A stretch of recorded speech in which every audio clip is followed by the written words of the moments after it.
2014 campaign was a rough one for the Houston Texans, but the good news is that they get to start over. With kickoff coming in about 40 minutes from the recording of this, I'm going to give you a quick recap and a quick look ahead to what the Texans have to look forward to in the 2014, hopefully into 2015 season.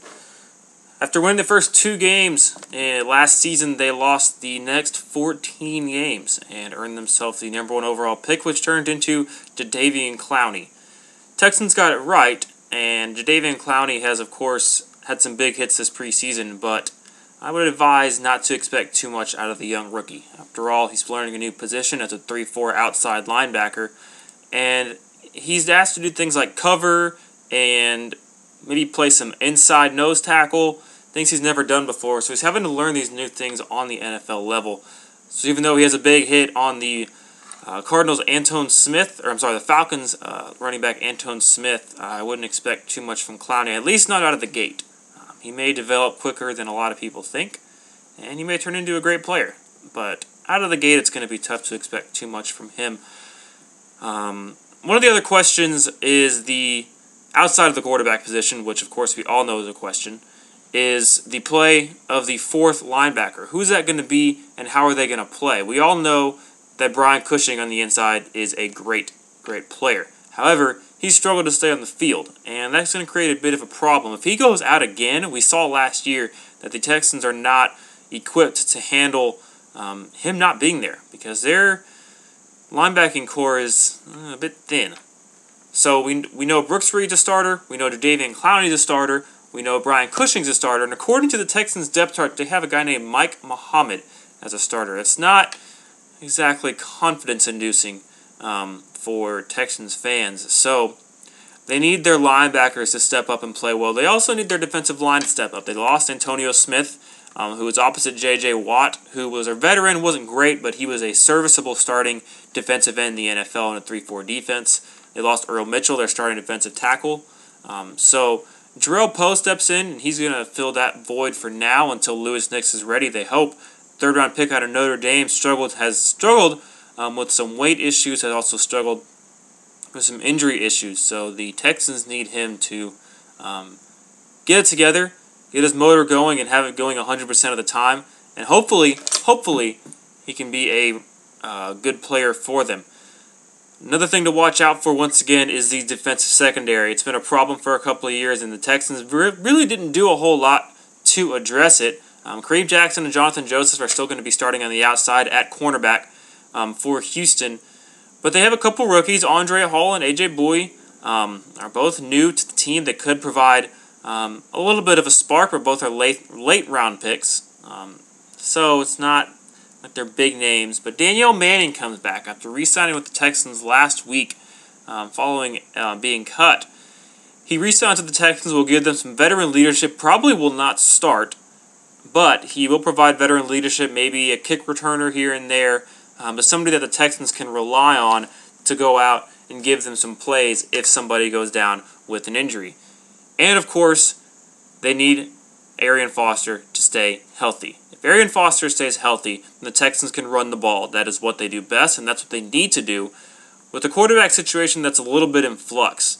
Ryan Fitzpatrick is there, and he's a stopgap, but how long is this gap going to be? Is it going to be a stopgap from him to Tom Savage, who's on the roster? Is it going to be a stopgap from him to Ryan Mallett until Ryan Mallett's ready? Or is it going to be a stopgap from Ryan Fitzpatrick to a quarterback they draft next year in the NFL draft again? So that's a bit of a question mark. That's up in the air. Everybody wants to focus on the quarterback position, of course, but this Texans team is about so much more than just the quarterback position. They need the linebackers to play well. They need that defense to step up and be what it was a couple years ago when they were the Bulls on parade under Wade Phillips in his first year. A couple of pieces are still there. J.J. Watt and Brian Cushing and Jonathan Joseph are still there, but it's hard to envision this defense really stepping up to that level like it was a few years back. Is this team a playoff team? It's hard to say. The only thing that's really giving them any shot to make the playoffs is the terrible division that they're in. They're in a division with the Colts, who are going to make the playoffs and most likely win the division. The Jaguars, who were 28-point underdogs to the Broncos last year, which is the highest line in NFL history. And and the Titans, who really haven't been good since they randomly went 14-2 with Kerry Collins at the helm about half a decade ago. So they can get some wins against those teams, but when they go out and play the other conferences that they play this year, that's going to make it. It's going to be tough. It's going to be tough for the Texans to really have a great year. However, the one thing they have to look forward to is that every year in some division, the team that got last, some division, a team that was last the previous year makes the playoffs the next year. So the Texans, of course, since they were last in the division and in football last year, have to hope that remains true for them and that they are the team that makes the jump from the bottom to the top. Texans team, as it's constituted right now, is probably going to get about 7 to 8 wins. They need to run the ball to be successful. They need to play defense to be successful. And hopefully Fitzpatrick can find Andre Johnson and DeAndre Hopkins in a way that Matt Schaub really couldn't last year. And Case Keenum came in and showed that if you get them the ball in space, they can still be dynamic, but they need to get the ball. So with kickoff about 35 minutes away now, that is your look ahead for the 2014 Texans season. Once again, they will probably top out at about 7 to 8, maybe 9 wins.